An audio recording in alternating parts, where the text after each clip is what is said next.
Too much GH nie Ghana for ahwefo etiefo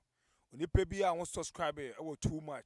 GH no subscribe wo na ehintasem ensem a ebuafa oman Ghana so na ye de bremu one god nie the only one god in GH eho na de bia mehwe abrochefo ene Ghana for mo wiasa fa na me recommend emamo too much GH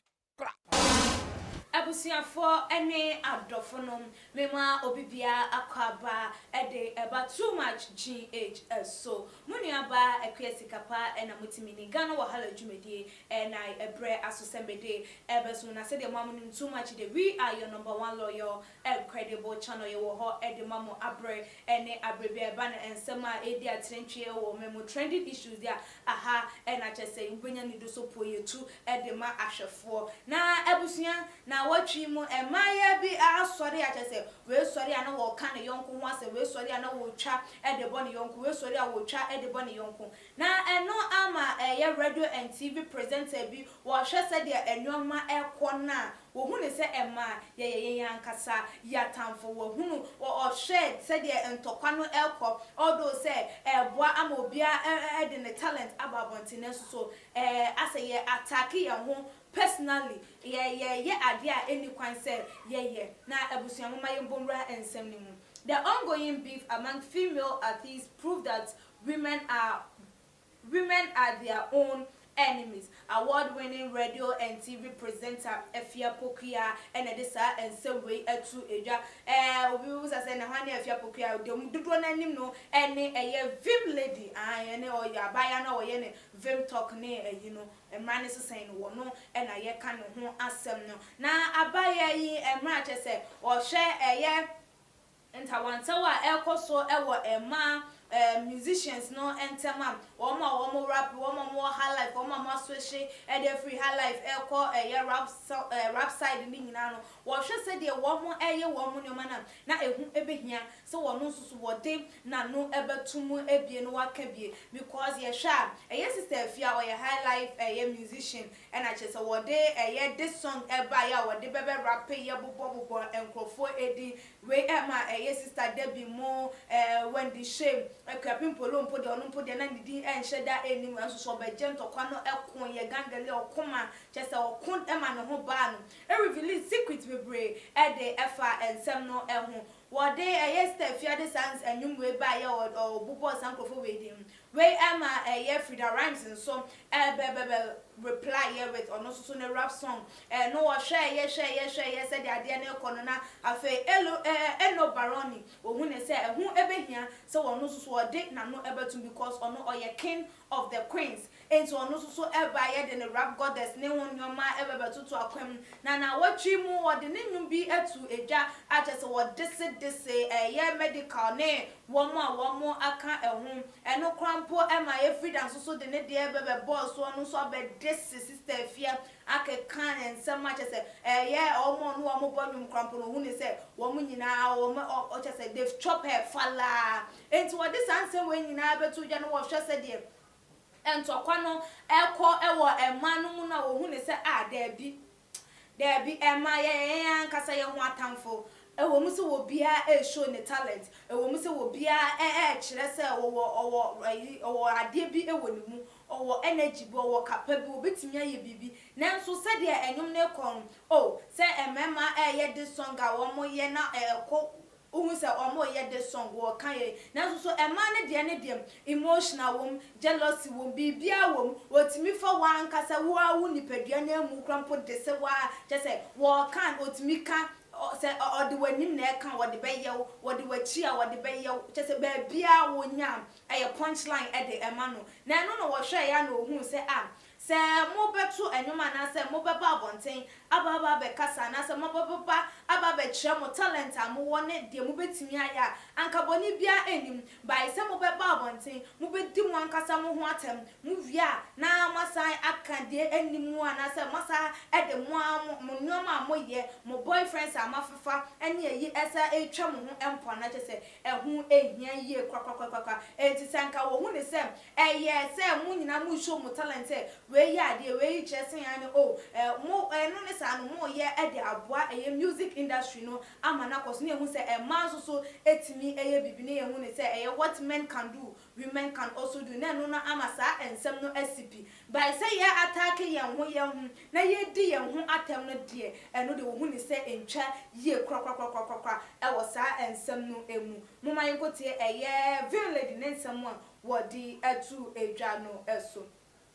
It is good women are trying to take over the music industry, but what worries me is the fact that these women are fighting among themselves to get there. Beef galore. I like the women to take over. I just don't like them insulting each other. It makes it look like women can't get ahead without attacking ourselves. We and someone wadi etu no we and our sa ebusa say who is winning though. Not just one who the same. Say a ma to me a wo and I will take the music industry no more or take that music industry no and no okay e de man wo huni say e no kwan so ano no ma wo mani ehunu say no betimi e di djuma ana say e betimi ama ye hunu say e man so e wo tumi e wa homodin bi e ba no enyum to e side by say wo mo attack wo mo hum e na wo tu bebrebe e na wo nufu bebrebe e na wo to sam say we chip we ka cha ne yonko say na we ye say no enye ne kwan so kra eno no we ene eye ensem a wodi etu edwana to so hu ne say wo mu teki eye music industry no approve say wo mu eye man wo mu so betimi aye bibi ama industry no etu mpon dia anka wo no de woni problem bia ewo sa ade no eho kwa by edidiatem ene kasechitwie a ewo mu no enu na wo hu ne say emboa baako say enti no say omo beye o ma dwen say wo mo go straight to the point I bring it enyum acha wo mo talent ama Ghana for ehunu say ni say ena ekodia enumum eye okay ede ema no na say wo mo betwa eye atindidie no aba enumum ebetimi aba no odin same way atu edwana Ghana for say wakasa ye papa eyampa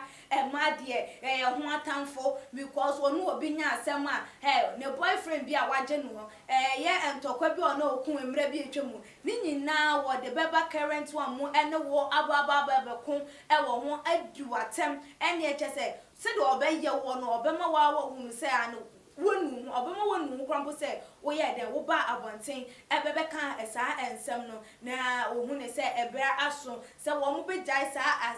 aspect no e de ato ona se wo mu face wo music career no na wo mu abuild no so no ma brand wo mu ho e wo sa side na enumum ebetimi aboa ebinum so se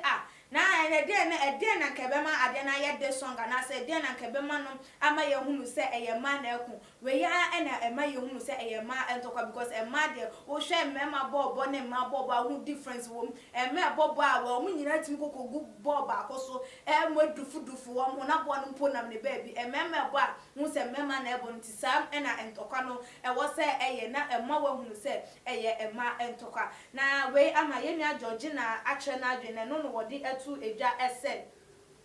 Vim lady, what he said is true. Women, we have to empower ourselves. We have to do something for men to know that we are also them. But to the extent of we fighting among ourselves to get where we want to, insulting each other is not the right thing. But at least bringing your talent out in a song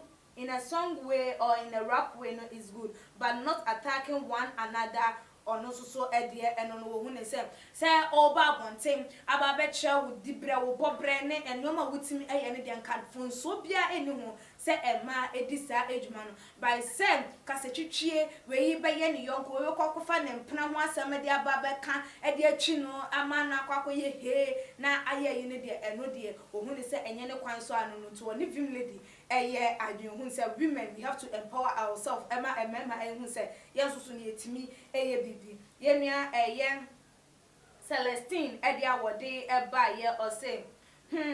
say it and say it again, oh my dear women dear, we can never get to where we want to because we always want our fellow women to go down. then we will rise on that, and it is not the right way to do so. No, so when they say oba ube ma wo yonko ba akọ from ube gu nanim ase say the wo di beji din de enye no kwan so a eno no enti yes wo mo show wo mo rap talent a enye no kwan so no by say eye edi atem no side media wo mo enyi efri ho eno we ene eye adwintwe ebia ye nuanum binum ede eba ye efa eye big fa ekoso na eye vim lady so ebe tre na adwen ewo ehun no wo mo so enso ede wo mo adwintwe egu akwam de ye ni aba no eka ye no hu ni say ye no kwan so a eno no ana se wankasa eye ebeboa se ema etekida side no na wo mo work towards e say enye se wo be say ni yonku edin ede akoso nko a ede hia ba je se